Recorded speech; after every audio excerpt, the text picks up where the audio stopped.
वाटे तुला पती परमेश्वराय नमः. खरंच माने दिवस जीवनाचा आत्मा म्हणजे परमेश्वर.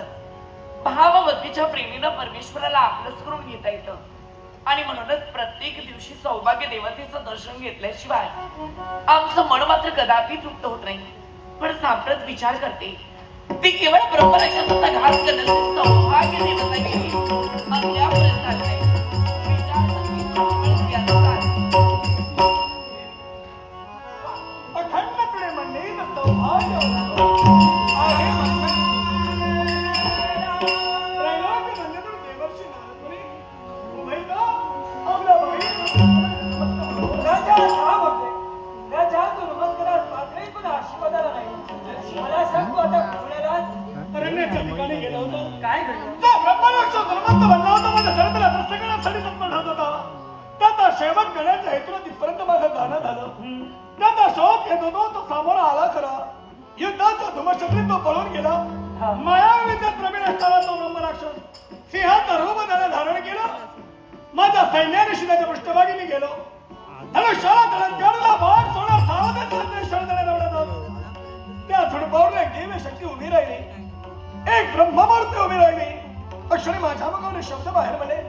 आज त्याच्या विनम्र स्मरणानं मी त्याची क्षमा याचना मागितली. सांगून ते ऐकलेलं नाही.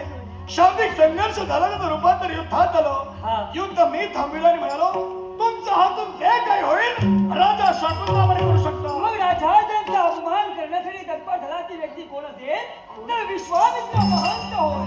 आणि राजा एवढंच नाही त्याच महंतांनी काय केलं किंवा तुला शासन घडविण्यासाठी अयोध्येचा राजकर्ता माझा देव राघवापर्यंत गेले.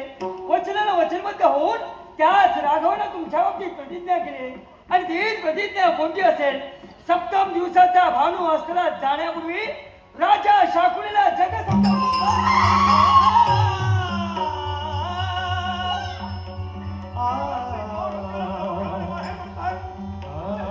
राघवाला आतापर्यंत विभक्तीला बुद्धीला त्या माझ्या राघवाला प्रतिज्ञेचे उद्गार आपल्या मुखावणे बाहेर काढले. सप्तम दिवसाचा भानू असताना जाण्यापूर्वी राजा शाकुनीला जगत सौख्यापासून नष्ट करायला पण देवर्षी सांगाव काय कोणताही अपराध माझा झाला होता. राजकर्ता राजा शाकुन सज्जन आहे की दुर्जन आहे? राजा तू सज्जनच आहे. मग जर का मी सज्जन आहे तर सांगा. या सज्जनाला आपण तरुणोपाय कथन करा. आहे ना एक मार्ग आहे आणि तोच मार्ग कोणता असेल? चला या स्तनाचा त्याग करा आणि अंजन पर्वतापर्यंत चला. माता अंजनी पर्यंत आणि तिथे गेल्यावर काय करायचं हे मी निश्चितच सांगणार. तेव्हा चला माझ्या समोर पुढे काय घडवायचं